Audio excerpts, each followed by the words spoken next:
एक समय की बात है जब मुगल साम्राज्य की छांव भारतवर्ष पर गहरी पड़ चुकी थी।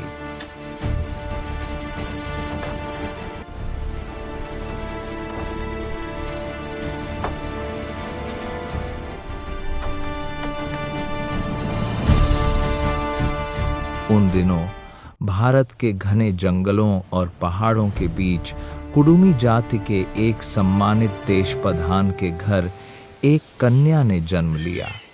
उसका नाम रखा गया टुसु। टुसु कोई साधारण कन्या नहीं थी। उसकी आंखें हिरणी सी चंचल और गहरी, चाल राजहंस की तरह लहराती, होंठ कोमल की पंखुड़ी जैसे, काया इतनी सुडौल कि मानो एक ही चावल के दाने को तराश कर कोई दिव्य शिल्पी ने उसे गढ़ दिया हो।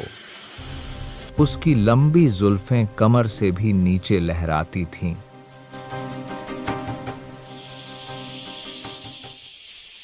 और जब वह चलती तो मानो चांदनी स्वयं धरती पर उतर आई हो। सुंदरता के साथ साथ उसका मन भी उतना ही पवित्र और दृढ़ था। वह अपनी सखियों के साथ जंगल में पत्ते बीनती, नदी से मटके में जल भरती, हंसती खेलती दिन बिताती। उसकी हंसी में जंगल के पक्षी भी मस्त हो जाते थे। एक दिन मुगल सेना का एक जवान और रूपवान पठान सरदार शिकार के बहाने घोड़े पर सवार होकर उसी जंगल में आ निकला। उसके साथ सैनिकों की टुकड़ी थी। ठीक उसी क्षण टुसु अपनी सखियों के साथ नदी किनारे मटका भर रही थी। पठान की नजर टुसु पर पड़ी और वह पागल सा हो गया। उसने कभी ऐसी सुंदरता नहीं देखी थी। वह घोड़े से उतरा, टुसु के सामने घुटने टेके और प्रेम निवेदन किया। बोला, मेरे साथ चलो, मैं तुम्हें रानी बना दूंगा। सोने चांदी, महल दरबार सब तुम्हारा होगा। टुसु ने शांत पर दृढ़ स्वर में कहा, मैं हिंदू कुल की बेटी हूँ। मेरी आबरू, मेरा धर्म और मेरी मर्जी मेरे पास है। तुम्हारे धर्म में मेरा विश्वास नहीं, इसलिए तुम्हारा प्रस्ताव मैं स्वीकार नहीं कर सकती।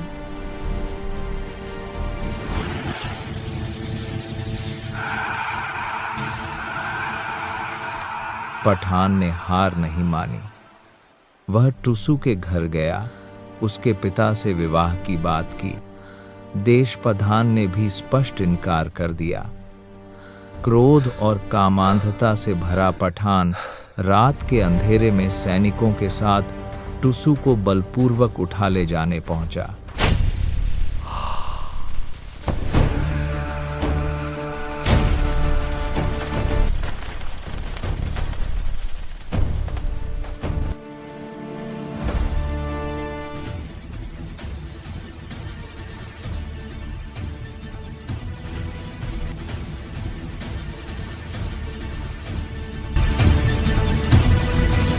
टुसु और उसके पिता के पास कोई चारा न रहा। वे घर छोड़कर अंधेरे जंगल में भागे।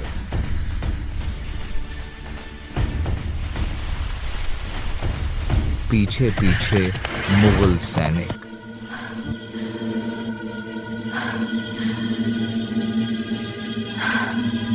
भागते भागते वे एक जगह पहुंचे जहां संताल आदिवासी अपनी वार्षिक भोज उत्सव मना रहे थे।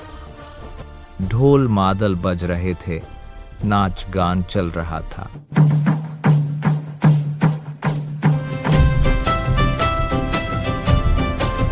टुसु और उसके पिता भीड़ में घुस गए।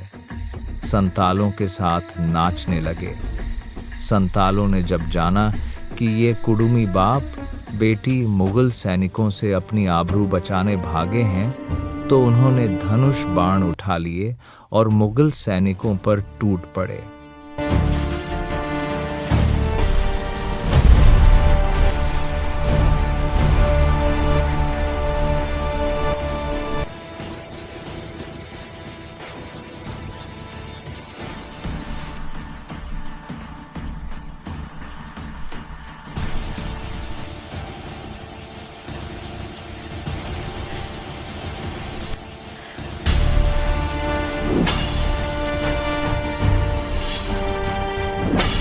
खूब मार काट हुई।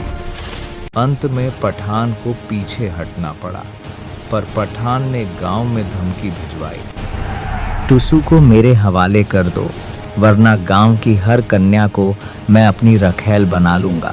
मुगल सत्ता का भय था। गांव वाले कांप उठे। उन्होंने टुसू को संदेश भेजा। टुसू ने एक क्षण भी नहीं गंवाया। वह वापस लौटी, हाथ में तलवार, कमर में कटार, सिर पर चुनरी बांधे। उसने गांव के सारे युवकों को एकत्र किया। बोली, मेरे लिए नहीं, अपनी बहनों बेटियों की आबरू के लिए लड़ो। मकर संक्रांत का दिन था। गांव वाले एक हो गए। टुसू आगे आगे चल रही थी।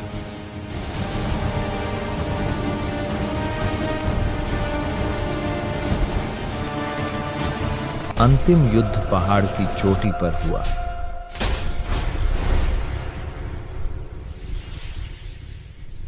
टुसू और पठान आमने सामने।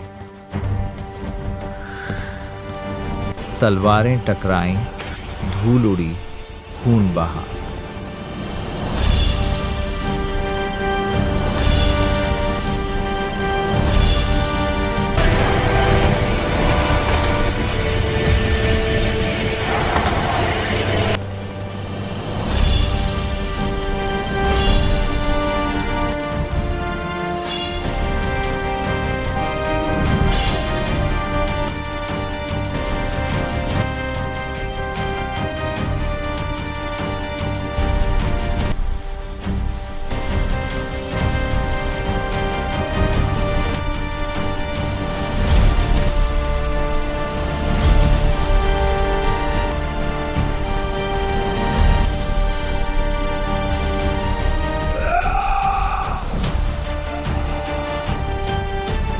टुसू लड़ती रही, पर एक पल को उसका पैर फिसला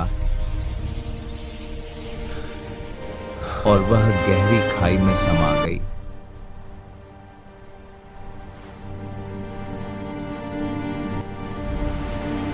नीचे बहती नदी ने उसे हमेशा के लिए अपने आंचल में छिपा लिया।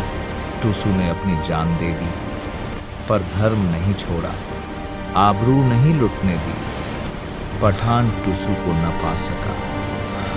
वह प्रेम और पछतावे के बोझ तले पागल हो गया।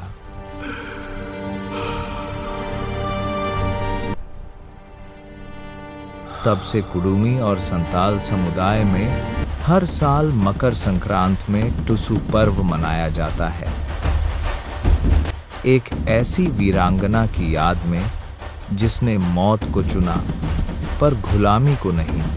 यह कथा टुसू की नहीं, भारत की उन अनगिनत बेटियों की है जिन्होंने आबरू की रक्षा में अपना सर्वस्व न्योछावर कर दिया। जय टुसू, जय हिंदू नारी की आबरू।